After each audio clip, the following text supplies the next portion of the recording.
Helping me begin the talk on the AM show this morning is Mr. Kobe Champong. He's a national coordinator for the Ghana Youth Employment and Entrepreneurial Development Agency, GIDA for short. And thanks for joining me, Mr. Champong. How are you? Thank you for having me. Okay. And we would want to discuss a story about government stopping tax salaries. But before we do that, though, recently the president launched what we call the YES Fund, the youth, is it the Youth Enterprise Support Fund, and a seed capital of 10 million Ghana cedis.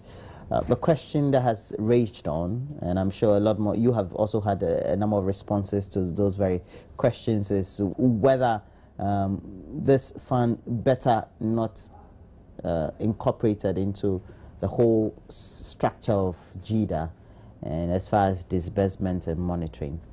What's your view on the subject? Well, quite interesting question to ask. The reality is, if you look at the way GIDA was structured, the fundamental thing that has preoccupied GIDA has always been employment creation and opportunities for people. Now, if you look at the name is Ghana Youth Entrepreneurial and Employment Development Agency. From times past, the focus has always been on the employment part, much to the detriment of the entrepreneurial part. So for me, I see the creation of the YES Fund as just a complemental effort to bring both together. Because if you are creating opportunities for employment, you need to also look at the entrepreneurial part. If you look at what has happened in the past, most of the models that have been run just based on generating employment, creating employment opportunities, not creating entrepreneurial opportunities. And if you look at the role of even service providers who have worked with GIDA, and GIDA's own programs that it runs, it's always focused on the employment. So now if the YES Fund has come in, it gives opportunities for young people who have entrepreneurial ideas and skills to be actually honed together so that they can access a fund that gives them that leverage in terms of what they want to do with themselves. Okay. How would this have worked if, let's say, government had made an allocation of 10 million Ghana cedis, just like we have a seed capital for the YES Fund, into GIDA, and GIDA will do the allocations as far as the entrepreneurial aspect is concerned? You see, if you look at the current issues that GIDA is trying to deal with in terms of the restructuring agenda, I have always said we don't want to put too many things in one basket. And for me, that is critical, because if you look at the way it was structured from the beginning, you realize that that part is not there. The human capacity to actually deal with the entrepreneurial bit is not there. And therefore, it's only important that we look at it from a different point of view. And for me, that is what is critical. Look, if you want to develop an entrepreneur, it is a very serious business. And from the way the YES Fund is structured, it means people are going to be taken through the rigorous process of actually identifying who an entrepreneur is, giving them the basic training. You bring your own proposal, it's evaluated for its financial, technical competence. You're also going to be given mentoring advice. You know, that is a specialized area that requires the kind of human capital that will enable that to thrive. Well, we do understand. Couldn't all these have been done by GIDA? We could have done it, but the fact of the matter is, the current focus basically is that of employment creating and opportunities. And if we want to specialize, it is important that we put that in a specific role so that it can run on its own. For instance, take a barber who wants to establish a shop. He's not going to write a proposal to GIDA. He's going to write a proposal probably to Maslock. Now, he's going to compete with so many other organizations or people accessing Maslock funds. This YES Fund gives him that little leverage to basically go straight to YES and say, this is my proposal. This is what I want to do. And this will be done based on the strength of the things that he brings. So for me, YES Fund complements the efforts of GIDA. And for me, it takes care of that entrepreneurial bit that is in GIDA. And I don't see us as competitors. I see us as complementing each other. I want people to see this a year down, saying that, okay, this is what you started with. What is the progress you've made? Let's do some monitoring and evaluation of it and see whether it has actually met the requirements for which it was set up. And then we can do a review. But for people condemning it outright, I don't find that necessary. You think that's premature? Yes. Okay, and we're taking a break because we have a round, and we will have to invite him to the discussions. Nana Fredo Ferrata, he is a vice chairman of the MPP for the Eastern Region, and he will be joining Kobe Champong as we do the discussions. So stay on. Nana Fredo Ferrata is the vice chairperson of the MPP for the Eastern Region. You didn't like the position I gave you? Vice President. You're not the Vice President. Yeah, the reason I'm late. Vice Chairman, I said. Yeah, the reason I'm late. Yeah, the reason I'm late. God, Chris, I'm very well. We were commenting on the subject of the Yes Fund, and logically, wouldn't it have made a lot more sense to incorporate it, whatever the objectives and intents were under JIDA? And I like that question because I actually have the position that it should be scrapped. And what should be scrapped? Yes, and the money taken to Maslock or JIDA. I find it a problem. I think it's a job for the boys' situation we've created. It cannot make sense to me that you have a structure. And in the case of JIDA, if it's about law, why? That money that was issued in the first place was put to Parliament, wasn't it? If it's Maslock and it's about law, same question. Wasn't that put to Parliament before they passed it and made it a structure, an institution?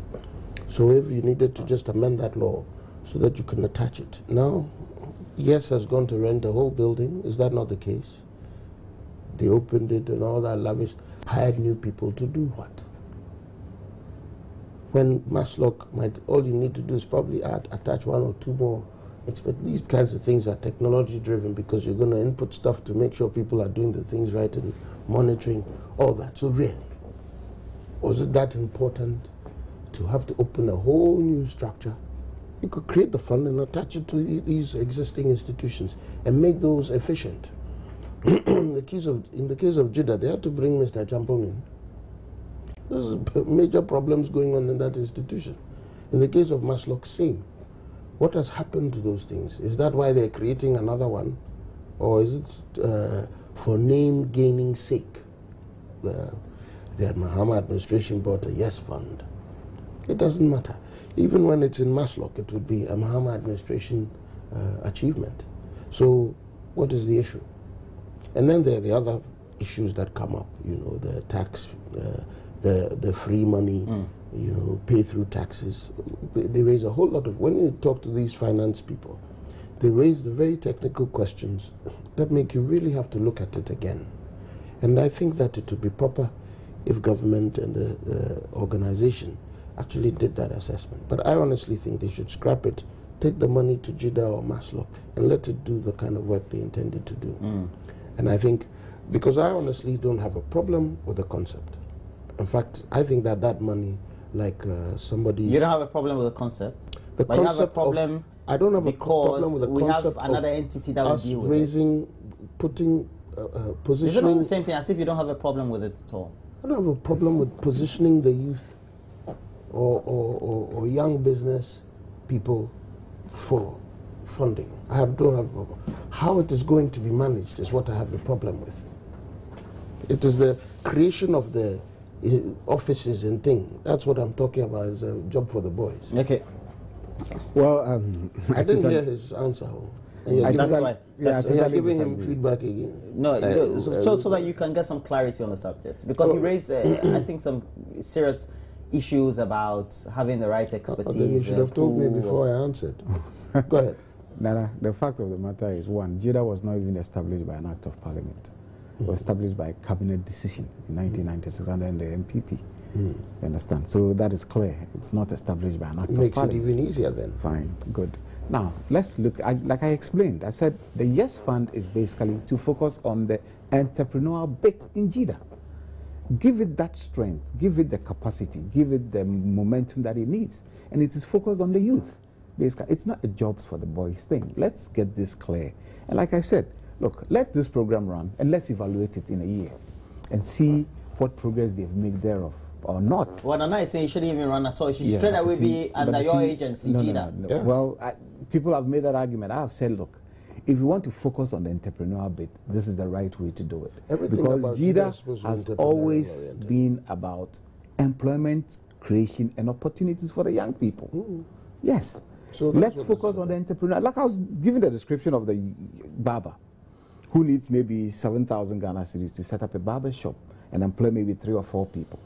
If he writes a proposal, takes it to yes, and it is evaluated for his technical and financial competence, and it's viable and it's sustainable, he gets regular attention from professionals who are working in that establishment that can guide him through the process. Look, he could end up being a franchisee for other barbershops because he's had that experience and mentoring services available to him. That is what the Yes Fund is about. You understand? And I keep on saying that, look, there are young people. I know a young lady who is into sewing suits for women and men. She has just about 5 employees.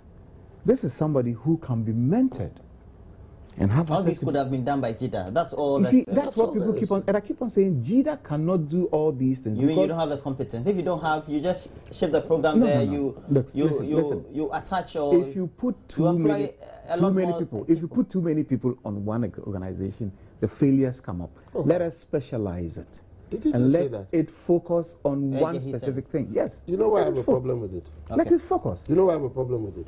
How does multimedia run? It's international, multimedia. It's international. How does it run? How can you say that if there are too many people in one organization, it will work? It cannot be. Then there's a fundamental inefficiency in the structure. What you're There's talking something about called is that specialization. if JIDA is There is the something ultimate called thing. specialization. Okay, let's move. Let's move on.